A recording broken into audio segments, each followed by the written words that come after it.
Banjir mulai surut, sebagian warga desa Papanrejo, Kabupaten Gerobokan memilih tinggal di pengungsian karena kondisi rumah rusak akibat banjir.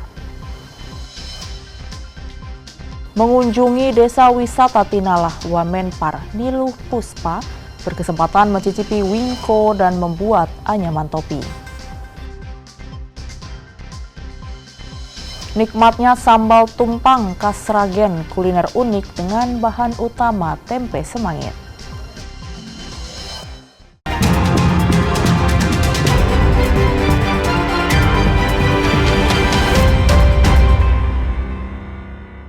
Saudara, apa kabar Anda? Selain 3 informasi tadi, sejumlah informasi menarik lainnya akan kami hadirkan untuk melengkapi Kompas Jateng hari ini.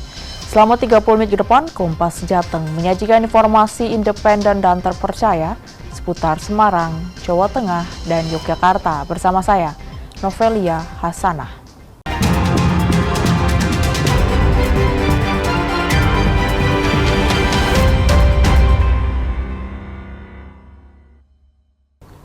Mengawali Kompas Jateng pagi ini, saudara, banjir yang menggenangi desa Papanrejo, Gubuk, Kabupaten Gerobokan sudah mulai surut. Namun, kondisi rumahnya sebagian rusak, imbas banjir membuat warga masih memilih bertahan di pengungsian. Tampak seorang nenek dievakuasi warga dari rumah kerabatnya lantaran sakit di lokasi pengungsian. Banjir yang menggenangi desa Papanrejo akibat jebolnya tanggul Sungai Tuntang pada Selasa 21 Januari lalu membuat ribuan rumah terendam banjir. Bahkan beberapa rumah warga yang dekat dengan titik perlintasan rel kereta api hanyut terbawa derasnya arus banjir. Banjirnya datang dari mana itu? Dari arah mana? Itu Pak, dari atas jembatan rel kereta api, tanggul kereta api. Tapi tahu kalau ada air tahu. Biasanya seperti itu juga meluap gitu. Tapi nggak menyangka kalau. Nggak menyangka sampai seperti separah ini Pak. Sempat menyelamatkan barang-barang nggak ada? Enggak sempat Pak. Nggak ada sama sekali. Tapi alhamdulillah untuk nenek, keluarga alhamdulillah. Keluarga selamat nih. Tapi semua barang nggak ada yang terselamat. Cuma baju yang dipakai semua. Anak-anak istri cuma pakai baju yang dipakai aja. Rencana nanti ke depan gimana? Mau tetap mengungsi di sini atau gimana? Ini sementara mengungsi di tempat mertua yang kampung sebelah sana. Anggota Komisi C Partai Golkar DPRD Jawa Tengah, Padmasari Mustika Jati yang terjun ke lokasi, langsung berjanji akan membantu warga untuk bisa membangun rumah mereka kembali. Ia akan berkoordinasi dengan BPBD Jawa Tengah dan Kabupaten Gerobokan untuk melakukan pendataan kepada seluruh warga yang rumahnya hanyut. Kita sudah koordinasi ya, saya juga dibantu koordinasi sama BPBD Jawa Tengah, juga komunikasi sama BPBD Kabupaten Gerobokan, pemerintah setempat. Ini masih di list kerugian-kerugiannya, terus apa yang bisa kita bantu. Cuma memang yang kayak rumah hilang, hanyut itu kan memang biasanya ada bantuan, dari provinsi juga nanti ada bantuan, sudah sedang kita koordinasi. Sebelumnya, banjir akibat jebolnya Sungai Tuntang di Kabupaten Gerobokan mengakibatkan puluhan rumah hanyut dan rusak parah. Di Desa Batur Agung, Kecamatan Gubuk, Kabupaten Gerobokan, terdapat 20 rumah warga hanyut dan 50 rumah lainnya rusak parah. Hingga Jumat sore, puluhan warga masih berada di pengungsian karena kondisi jalan dan permukiman masih tertutup lumpur. Rifai Handoko, Kompas TV, Gerobokan, Jawa Tengah. Sorotan lainnya, saudara, terisolasi pasca bencana tanah longsor, warga Dukuh Cokrowati, Desa Kasimpar, Kabupaten Pekalongan akhirnya mendapat pengobatan gratis. Warga Dukuh Cokrowati, Desa Kasimpar, Kecamatan Petung Kriono, Kabupaten Pekalongan, mulai merasakan bantuan makanan maupun layanan pengobatan gratis setelah petugas gabungan dan masyarakat bisa membuka akses jalan yang sempat tertimbun material longsor.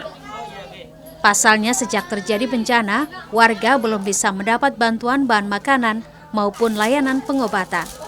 Alhamdulillah saya sebagai warga Cokrowati merasa sangat terbantu karena adanya pengobatan gratis ya, untuk misalkan ada yang sakit atau ada yang mengeluh ke lainnya gitu kan. Misalkan kita ke puskesmas kan itu nggak mungkin, soalnya kan jalan dari kemarin nggak bisa dilewati gitu. Terisolir berapa hari Bu di sini Bu? Terisolasi berarti dari hari Senin malam. Senin malam sampai hari Kamis. Berarti 3 hari ya Bu di 3 sini? hari ya. Terus aktivitas keluarga gimana Bu dengan adanya? Aktivitas warga ya paling kita cuma apa ya, dari satu tempat ke tempat, paling ke rumah tetangga atau kemana gitu kan. Kalau untuk keluar desa itu nggak bisa. Senang ya? Permintaan saya sehat. Nah, tadi dapat obat juga Bu? Dapat obat. Dari Saya 10 hari sekali periksa di puskesmas. Dulu waktu belum sehat saya periksa di Pajangan. dulu ya. Jadi sudah lumayan sehat periksa di sini. Ini Kata Pak Dokter ini berobat di Putubrian aja Bu, biar nggak capek. oh gitu ya, berarti sangat terbantu adanya ini ya. Bantuan terus mengalir melalui sejumlah posko untuk korban bencana tanah longsor dan sejumlah desa yang masih terisolasi karena akses jalan terputus pasca bencana tanah longsor di Kecamatan Petung Kriono, Kabupaten Pekalongan, Jawa Tengah. Ari Himawan, Heri Widodo, Kompas TV, Pekalongan, Jawa Tengah. Mengunjungi desa wisata Tinalah, Wamenpar, Niluh Puspa berkesempatan mencicipi wingko dan membuat anyaman topi. Nantikan informasinya usai jeda.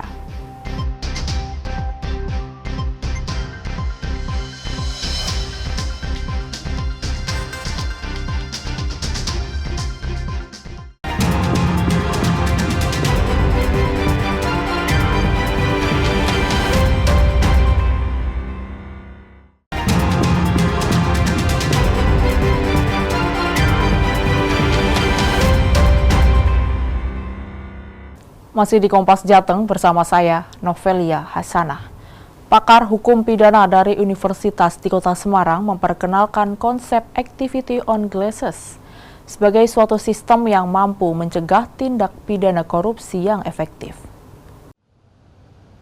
Pakar hukum pidana Unisula Profesor Bambang Tribawono menegaskan korupsi masuk kategori kejahatan luar biasa atau extraordinary crime karena memiliki daya rusak pada ekonomi, politik, pemerintahan, dan hukum.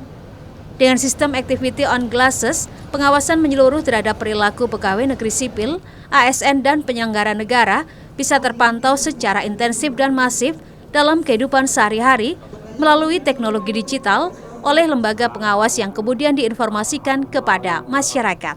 Activity on glasses itu pengawasan yang menyeluruh ya, terhadap perilaku pegawai negeri sipil, ASN, dan penyelenggara negara, sehingga dapat terpantau secara intensif, secara masif dalam kehidupannya sehari-hari oleh lembaga pengawas yang nantinya beroutput kepada masyarakat. Jadi kalau di beberapa negara yang sudah indeks persepsinya bagus itu ada lembaga pengawas. Jika konsep pencegahan tindak pidana korupsi berbasis activity on glasses dilaksanakan secara konsisten, maka peringkat korupsi akan turun drastis sehingga harapan besar menuju bangsa yang adil dan sejahtera lebih mudah terwujud. Senot Puji, Kompas TV, Semarang, Jawa Tengah. Informasi lainnya, Saudara.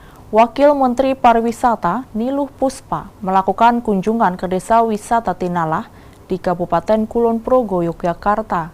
Tak hanya memastikan keberadaan Desa Wisata Tinalah membawa dampak perekonomian bagi masyarakat, Wamenpar juga berkesempatan mencicipi wingko.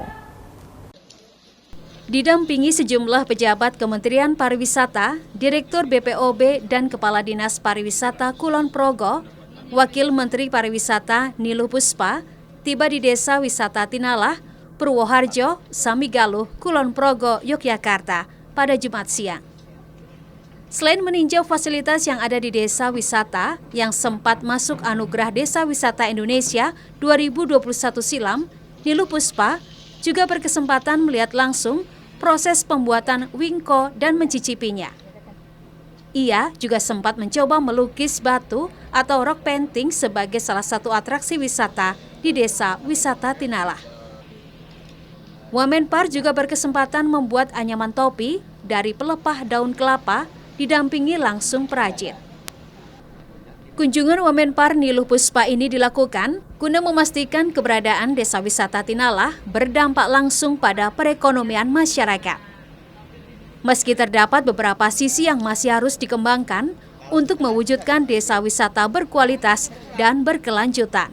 Niluh menyatakan, wisata berkualitas mestinya harus melihat pengalaman yang didapatkan wisatawan saat berkunjung seperti yang ditawarkan oleh desa wisata. Selain pengalaman, wisata berkualitas juga harus sesuai program Kementerian Pariwisata, yakni Gerakan Wisata Bersih, diantaranya toilet yang bersih, serta pengelolaan sampah yang baik, termasuk menjaga lingkungan dan alam yang dimiliki menuju wisata berkelanjutan. Kedepannya itu kan kita bicara soal pariwisata berkualitas, pariwisata berkelanjutan, dan kalau kita bicara pariwisata berkualitas itu kan kita bicara soal experience yang didapatkan oleh wisatawan. Bagaimana wisatawan datang ke satu tempat mendapatkan pengalaman berwisata yang berkualitas gitu. Dengan apa yang ditawarkan Desa Wisata Tinalah ini, seperti bisa belajar bikin wingko misalnya, atau belajar melukis, belajar bikin topi, itu kan experience yang tidak banyak didapatkan di luar gitu. Nah, ketika datang ke sini mendapatkan itu akan menjadi cerita, ada pengalaman yang bagus yang mereka dapatkan. Jadi Desa Tinalah ini adalah salah satu yang sudah menerapkan terkait dengan pariwisata berkualitas dan juga pariwisata berkelanjutan. Usai mengunjungi Desa Wisata Tinalah, Wamenpar melanjutkan kunjungan kerja ke Deloano Glamping serta Desa Wisata Pandan Rejo di Kabupaten Purworejo, Jawa Tengah. Ahmadi, Kompas TV, Kulon Progo, Yogyakarta. Masih dari Yogyakarta, Saudara. Di tengah gempuran era modernisasi, tak membuat seniman kayu di Samigaloh, Kabupaten Kulon Progo, Yogyakarta menyerah. Selain memproduksi mainan tradisional dari kayu, kerajinan ini juga dimaksudkan sebagai alat edukasi bagi anak-anak zaman sekarang. Gempuran mainan modern tak menyurutkan semangat bagi warga di perbukitan Menoreh, Kulon Progo, Yogyakarta untuk memproduksi berbagai mainan tradisional yang terbuat dari kayu. Mainan ini pun laris manis di pasaran hingga jadi buah tangan para turis mancanegara. Pembuatan wayang dan mainan tradisional ini bisa dijumpai di kediaman Joko Kuncoro alias Japra di Desa Gerbosari, Kecamatan Samigaloh, Kabupaten Kulon Progo, Yogyakarta. Di tempat ini, Japra dibantu sejumlah pekerja muda biasa mengolah kayu albasia menjadi wayang golek hingga mainan tradisional. Kayu albasia dipilih karena memiliki bobot yang ringan dan mudah untuk dibentuk. Tangan terampil seniman kayu ini tak hanya dikenal di Kulon Progo saja, namun juga sejumlah kota di Indonesia sudah berlangganan memesan wayang ataupun mainan kayu. Ada beragam mainan yang bisa dijumpai di sini, mulai dari mainan suara kodok kayu, wayang golek mini, hingga replika hewan yang bisa berjalan di bidang miring. Tak hanya untuk mainan, Japra memproduksi kerajinan ini sebagai alat edukasi yang bisa membantu tumbuh kembang anak. Produksi mainan kayu ini sudah digeluti Japra sejak lama. Sebelumnya, Japra lebih fokus membuat alat musik, namun beberapa waktu terakhir, banyak pesanan mainan yang akhirnya membuatnya terjun ke industri ini.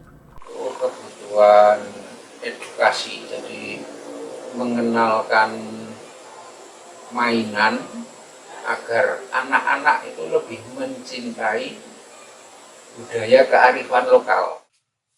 Proses pembuatan mainan tradisional ini bisa memakan waktu 1 hingga 3 hari, tergolong tingkat kerumitannya. Prosesnya dimulai dengan memilih jenis kayu albasia yang bagus untuk selanjutnya dipotong sesuai ukuran yang diinginkan. Selanjutnya membuat sketsa bentuk mainan pada potongan kayu lalu dicetak menjadi kepingan kecil. Dari kepingan inilah kemudian Japra merangkainya menjadi wujud mainan yang ia inginkan.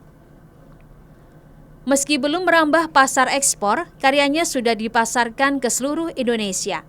Beberapa kali Japra juga melayani pembelian langsung dari para turis yang berkunjung ke wilayah Yogyakarta dan sekitarnya. Hanya parsial ada turis asing, datang kemari, beli untuk oleh-oleh, kelasnya belum ekspor, sebatas oleh-oleh aja. Souvenir.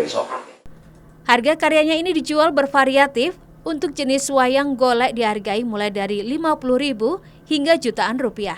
Sementara mainan edukasi dijual mulai dari 10.000 sampai 50.000 rupiah per itemnya. Ahmadi, Kompas TV, Kulon Progo, Yogyakarta. Nikmatnya sambal tumpang khas Sragen, kuliner unik dari tempe semangit. Nantikan informasinya usai jeda.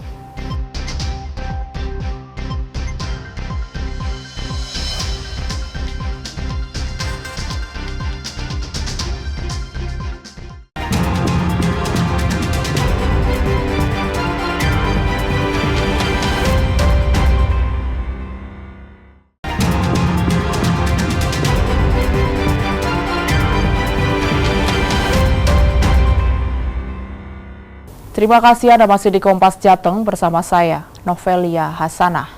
Perayaan Imlek mendatangkan kegembiraan bagi pedagang pernak-pernik Imlek. Mereka mengaku panen karena penjualan beragam pernak-pernik Imlek meningkat hingga 50%. Aneka pernak-pernik menyambut Tahun Baru Cina atau Imlek terlihat menghiasi salah satu toko di Jalan Pelampitan nomor 82, kawasan Pecinan, Kota Semarang. Sesuai dengan sio di tahun 2025 ini, maka beragam pernak-pernik sio ular bernuansa merah dan emas pun dijual.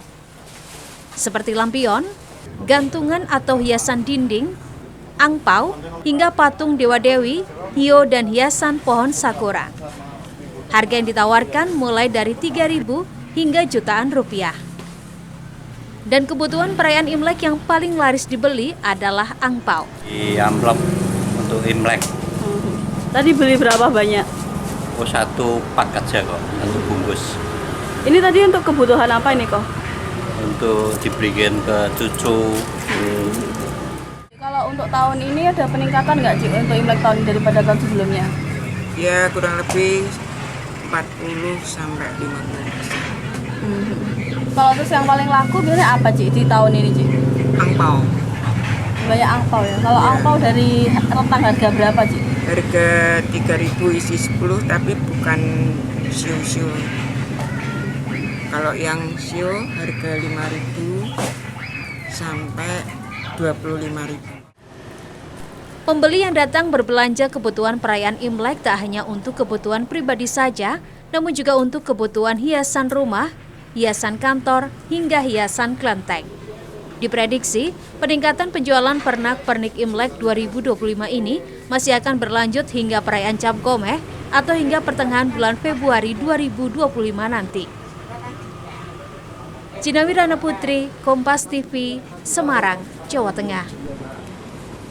Saudara, jika Anda berkunjung ke Kabupaten Sragen, Jawa Tengah, jangan melewatkan untuk menikmati kuliner khas Kabupaten Sragen, yakni sambal tumpang. Meskipun menggunakan bahan utama tempe semangit atau tempe yang mau busuk, namun cita rasanya yang sangat lezat setelah diolah. Kira-kira seperti apa kelezatannya? Berikut liputannya untuk Anda. Sambal tumpang. Tanya namanya yang cukup unik, namun kuliner khas Kabupaten Sragen ini juga telah menjadi bagian penting dari kekayaan kuliner Indonesia. Hidangan ini juga terkenal dengan rasanya yang unik, yakni berasal dari bahan utama tempe semangit atau tempe yang hampir busuk yang dimasak dengan bumbu-bumbu khas Nusantara. Salah satu warung makan legendaris yang ada sejak tahun 1960 dan berlokasi di Jalan Raya Solo Sragen, Kecamatan Masaran, Kabupaten Sragen, Jawa Tengah ini menyajikan menu sambal tumpang yang disiram di atas sayur tauge, daun pepaya bersama dengan nasi hangat. Apalagi ditambah dengan beragam lauk seperti telur dadar, tempe goreng, dan bakwan goreng, dijamin Anda akan ketagihan dan ingin terus menikmati kuliner sambal tumpang saat berada di Kabupaten Sragen. Kekhasan tumpang di sini tuh ya rasanya ya Mas ya. Pokoknya dari semua paling coba ya Mas. Untuk tumpang di Mbah Jem ini pokoknya rasanya khas. Kalau mau tanya khasnya gimana tuh, ya diceritain tuh nggak bisa Mas. Pokoknya itu beda dari yang lainnya sebenarnya. Kalau pedesnya gimana? Pedesnya cukupan, jadi nggak kalau pedes nggak manis itu pas, pokoknya pas di lidah. Sambal tumpang ini kita produksi dari panci besar itu 2 panci. 2 panci. 2 panci besar, ukuran besar itu. Kan ada yang pakai kencur, tapi kalau di sini tidak pakai kencur. Karena kan mungkin kadang bisa mengurangi rasa. Harga 1 porsi nasi sambal tumpang ini sangat murah, yakni Rp5.000 saja Anda bisa menikmati cita rasa unik sambal tumpang. Anda pun bisa menikmati kuliner sambal tumpang ini setiap saat karena warung sambal tumpang buka dari pagi hingga sore hari. Nugroho Yuliawan, Kompas TV, Sragen, Jawa Tengah. Informasi lainnya, Saudara. Di tengah maraknya penjualan kopi dengan cara yang cepat, salah satu kedai kopi di pinggiran Kabupaten Semarang, Jawa Tengah, memberikan sensasi menikmati kopi dengan cara slow bar atau cara manual dan perlahan. Kedai ini selain menyajikan biji kopi asli lokal Kabupaten Semarang, juga menyediakan beragam varian biji kopi yang ada di Indonesia. Liputannya untuk Anda. Menikmati secangkir kopi asli dengan cara slow bar atau diseduh secara manual dan perlahan mulai diminati banyak konsumen. Selain karena alasan kesehatan, biji kopi asli yang diseduh dengan cara manual dapat memberikan sensasi dalam menikmati kopi. Konsep seduhan biji kopi dengan metode slow bar ini diterapkan oleh salah satu kedai kopi yang terletak di Jalan MGR Sugio Pranoto, Desa Ngampin, Kecamatan Ambarawa, Kabupaten Semarang, Jawa Tengah. Kedai kopi yang terletak di pinggiran Kabupaten Semarang ini menawarkan seduhan biji kopi dari berbagai wilayah di Indonesia. Setidaknya 12 varian dari biji kopi ditempatkan di dalam toples kaca bening.